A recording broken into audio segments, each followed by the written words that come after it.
2টার দিকে বাচ্চাদের ছুটি হয়, তো যারা এক্সট্রা ক্লাস করে তারা কলেজেই স্থান করছিল, আর যারা ছুটি হচ্ছিল অনেকে মাঠে আবার চারপাশে খেলাধুলা করে। তো ওই টাইমে আমরা দেখলাম কি যে যুদ্ধ বিমান যেটা আছে ওটা সোজা মাঠের মতন ল্যান্ড করতে নিছিল, কিন্তু কোনোভাবে পারেনি দেখে উনি বিল্ডিং এর উপরে ঠাস করে পড়ে একদম বিল্ডিং সহ নিচে পড়ে গেছে বিমানটা। তো ওটার মধ্যে অনেক টিচার আয়া মামারা থাকে, ওদের অনেক ক্ষতি হয়েছে, অনেকে আহত আবার অনেকে নিহত হয়েছে। বাট সাথে সাথে ফায়ার সার্ভিস হেল্প করছে, যায় পানি দিয়ে একদম বাচ্চাদেরকে বের করে আনা, অনেকে ট্রাই করছে। আর যাদের উপর বিমানটা ক্র্যাশ করছে অনেকেই এটার হাত পা ছন্ন বিছন্ন, আবার পুরা অনেক অনেক সমস্যা হয়েছে। আচ্ছা, মেইনলি ওই জায়গাটা একটু বাগানের মতো করা অংশ না, বাগানের মতো, ওইখান দিয়ে একটু অন্ধকারও আছে। ওইটা মোটামুটি একটা ছোট জায়গা।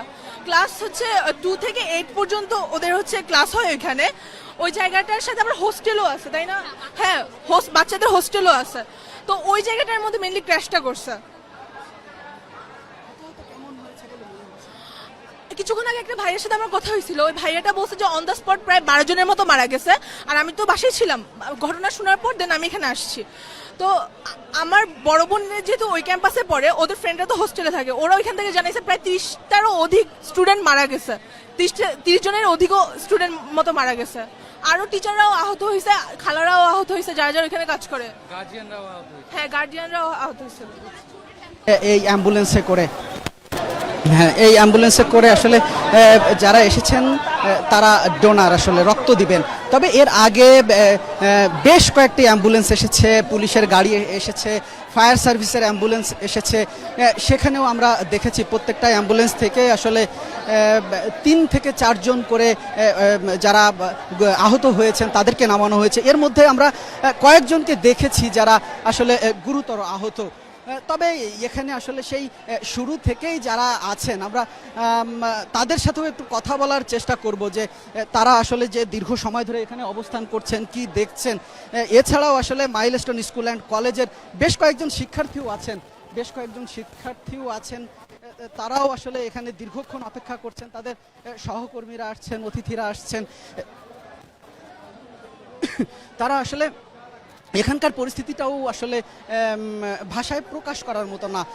কেউ স্বজনদের ধরে কান্নাকাটি করছেন, এমন পরিস্থিতি তৈরি হচ্ছে, সহকর্মীদের ঘিরে আর্তনাদ করছেন, এমন দৃশ্যও আমরা আসলে এখানে দেখেছি। তবে আমরা এখন একটু আসলে ওই সময় ক্যাম্পাসে অবস্থান করছিলেন যেসব শিক্ষার্থীরা, তেমন কয়েকজন শিক্ষার্থীর সাথে আসলে আমরা একটু কথা বলার চেষ্টা করব। এই সময় আসলে ক্যাম্পাসেই তো অবস্থান করছিলেন, একটু যদি জানতে চাই। পরিস্থিতি খুবই ভয়াবহ ছিল। ওইখানে আসলে যুদ্ধ বিমানটা আর কি চলাচল করতেছিল, ওইটা মনে চালায় দেখতেছিল। ঠিক সময় মনে বিমানের অবস্থা মনে কোনো কারণ দিয়ে খারাপ অবস্থা ছিল দেখে ওনারা মনে ইমার্জেন্সি ল্যান্ড করতে চাইছিল মাঠের দিকে, বাট ওনারা মাঠের দিকে ল্যান্ড করতে না পেরে ওই যে বিল্ডিং এর সাথে ক্র্যাশ খাইছিল। তো ওই মুহূর্তে মানে খুবই বাজে অবস্থা হয়েছিল। ওইখানে যেহেতু ছোট ছোট বাচ্চাদের ক্লাস হচ্ছে, ওই ক্লাসের মধ্যে মানে ছুটি টাইম প্রায় হয়ে আসছিল। তো ওইখানে অনেক স্টুডেন্ট অন দ্য স্পট প্রায় 12 জনের মতো মারা গেছে।